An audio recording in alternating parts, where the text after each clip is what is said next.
Silicon city ಬೆಂಗಳೂರಿನ ರಸ್ತೆಗಳಲ್ಲಿ ಬೇಕಾಬಿಟ್ಟಿಯಾಗಿ ನಿಮ್ಮ ವಾಹನಗಳನ್ನ ಪಾರ್ಕ್ ಮಾಡ್ತಾ ಇದ್ದೀರಾ? ಹಾಗಾದ್ರೆ ಬಿ ಅಲರ್ಟ್. ಇನ್ನು ಮುಂದೆ ನಿಮ್ಮ ಆಟಕ್ಕೆ ಬ್ರೇಕ್ ಬೀಳೋದಂತೂ ಗ್ಯಾರಂಟಿ. ಯಾಕಂದ್ರೆ ಪಾಲಿಕೆ ಹೊಸ ಪೇ ಅಂಡ್ ಪಾರ್ಕ್ ಅನ್ನುವಂತ ಸಿಸ್ಟಮ್ ಅನ್ನ ಜಾರಿಗೆ ತರ್ತಾ ಇದೆ. ಈ ಮೂಲಕ ನೀವು ದುಡ್ಡು ಕಟ್ಟಿ ಪಾರ್ಕ್ ಮಾಡಬೇಕಾಗುತ್ತೆ.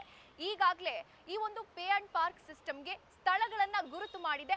ಆ ಸ್ಥಳಗಳಲ್ಲಿ ನೀವು ಬೈಕ್ ಹಾಗೂ ಕಾರ್ಗಳನ್ನ ಪಾರ್ಕ್ ಮಾಡಬೇಕು ಅಂದ್ರೆ ಕೆಲವೊಂದಿಷ್ಟು ಚಾರ್ಜಸ್ ಇದೆ. ಅದೇನು ಅಂತ ಹೇಳಿದ್ರೆ, ಬೈಕ್ಗೆ ಪ್ರತಿ ಗಂಟೆಗೆ 15 ರೂಪಾಯಿ ಇದ್ರೆ ಕಾರ್ಗೆ ಪ್ರತಿ ಗಂಟೆಗೆ 100 ರೂಪಾಯಿ ಇರುತ್ತೆ. ಪ್ರತಿ ಗಂಟೆಗೂ ಕೂಡ ಅದು ಕ್ಯಾಲ್ಕುಲೇಟ್ ಆಗ್ತಾ ಹೋಗುತ್ತೆ.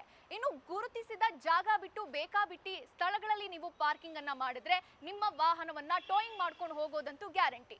ಜೊತೆಗೆ ಇಲ್ಲಿ ಟ್ವಿಸ್ಟ್ ಏನಂದ್ರೆ, ಟೋಯಿಂಗ್ ಚಾರ್ಜಸ್ ನ ಕೂಡ ನಿಮ್ಮಿಂದಾನೇ ಕಲೆಕ್ಟ್ ಮಾಡ್ತಾರೆ. ಕಾರಿಗೆ 1000 ರೂಪಾಯಿ towing charge plus traffic fine ಕೂಡ ಇರುತ್ತೆ. ಬೈಕಿಗೆ 500 ರೂಪಾಯಿ towing charge plus traffic fine ಕೂಡ ಇರುತ್ತೆ.